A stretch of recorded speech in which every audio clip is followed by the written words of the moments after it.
Hey, what's up everyone? This is Eric Rudvig with the IGN Xbox team, and today we're going to do a video review of Guitar Hero 3 Legends of Rock for Xbox 360 and PlayStation 3.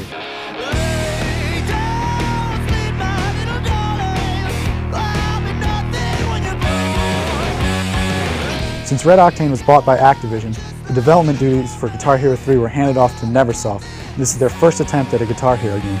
Their presence shows through in spades, but the developer stayed true to the series in the most important place, which is the gameplay.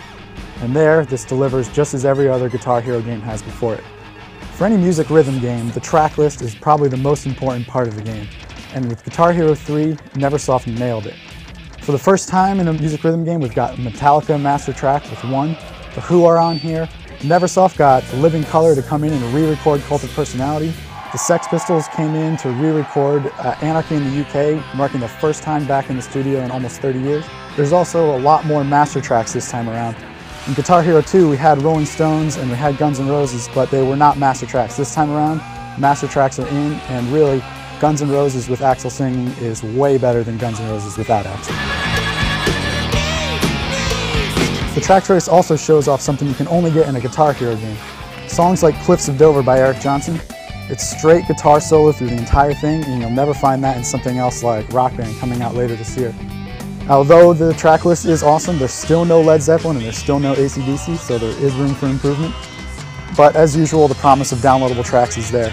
As far as gameplay goes, Guitar Hero 3 doesn't play exactly the same as Guitar Hero 2. The window of when you can hit the strum bar to play a note has been opened up by a huge margin. This makes the easier songs in the game seem a little too easy, especially for experienced players. Going through on hard or even some of the beginning expert songs are just a breeze if you've played a lot of Guitar Hero in the past. The challenge is there though. Even though the easier songs are easy, the last couple tiers of songs on expert are really hard.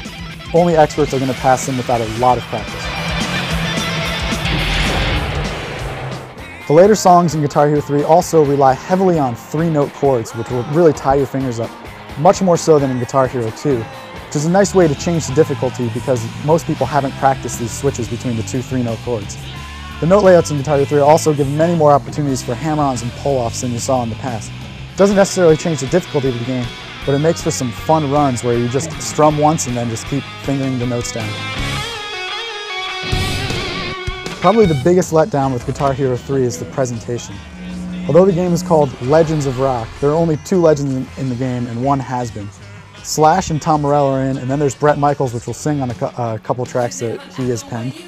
And really, if you're not going to have a creative character, which Guitar Hero 3 doesn't, you'd kind of hope that there would be a lot more licensed characters for you to play as.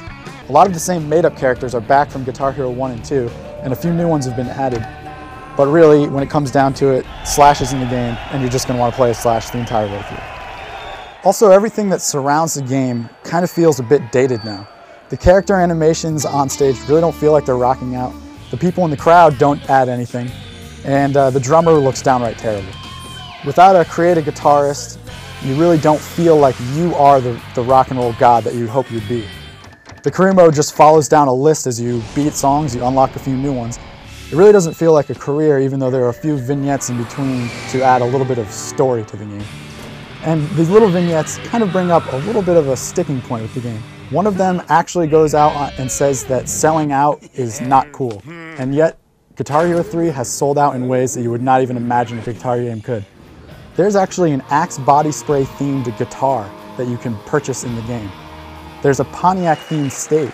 There are things that you would not even associate with rock and roll just shoved in there because they made a few bucks on it. Overall, it feels like Neversoft kind of just threw more at the game when really Guitar Hero is in need of pretty much a presentation overhaul at this point. We've seen the career mode progression before, and we kind of need something new to keep this fresh. On the positive side for the presentation, Neversoft did a nice overhaul of the heads-up display with Guitar Hero, adding a lot of stuff and changing things around. The biggest thing that they added really is the counter for the strings, so you know exactly how many notes you've hit in a row, which is nice for when you're trying to unlock achievements. Although the career mode feels largely the same as it has in the past, Neversoft did add quite a bit to the game outside of that. There's an all-new multiplayer battle mode where you can actually throw things at each other that'll switch up the game, such as making people have to play lefty all of a sudden, or making it so they can't see the notes that they're playing, and it's quite fun addition.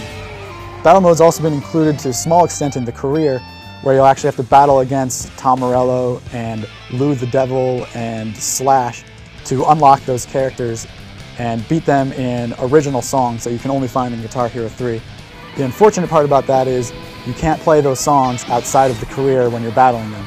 You can't go and battle a friend in those, which would be a lot of fun. We've also added online play, which is probably the biggest addition to this game. It's something that everyone's been wanting, and it runs pretty well from what we've seen. There's also co-op career now, although you can't play through that and unlock the co-op songs if you don't have a friend with you, which kind of stinks. Another huge addition for Guitar Hero 3 is the GuitarHero.com link-up. Neversoft teamed up with a couple other web publishers. Everything you play in Guitar Hero 3 is fed out to GuitarHero.com. You can check your stats, you can pair them with your friends, and there's a whole metagame for you to take part in online. And this goes across the 360, PS3, and Wii, bringing everything together into one huge community. And it looks like it'll really take Guitar Hero to the next level for community features.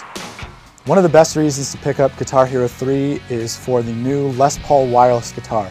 It's pretty much the same on PlayStation 3 and on 360, and as you can see, it's a new remodel of what we had in the past. The button layout has gone back to a little bit like the PS2 was before, so there's the same shape as the PS2 up on the neck. The guide button for 360 and the D-pad have been moved out of the way so you don't randomly hit those by accident. The start and back button have been made more prominent, so it's easy to pause the game, and it's also easy to use the back button to activate star power if that's your thing. Also, they've now made it so there are removable face plates, which are not that easy to pop on and off, although they can pop on and off. And if you'd like, you can get a whole new faceplate and change the look of your guitar and make it a little bit your own. And the neck detaches for easy travel, and I guess Activision said that maybe in the future we'll see some different necks, so that could add a new style to your guitar as well. And really, this is the guitar to own. If for no other reason, you're going to want to buy Guitar Hero 3 for this, for all of your guitar gaming. So that's Guitar Hero 3 in a nutshell. It may look a little different, it may play slightly different, but it's still the Guitar Hero franchise that you know and love. And if you've been wanting some more guitar playing, go out and get Guitar Hero 3. It's in stores now.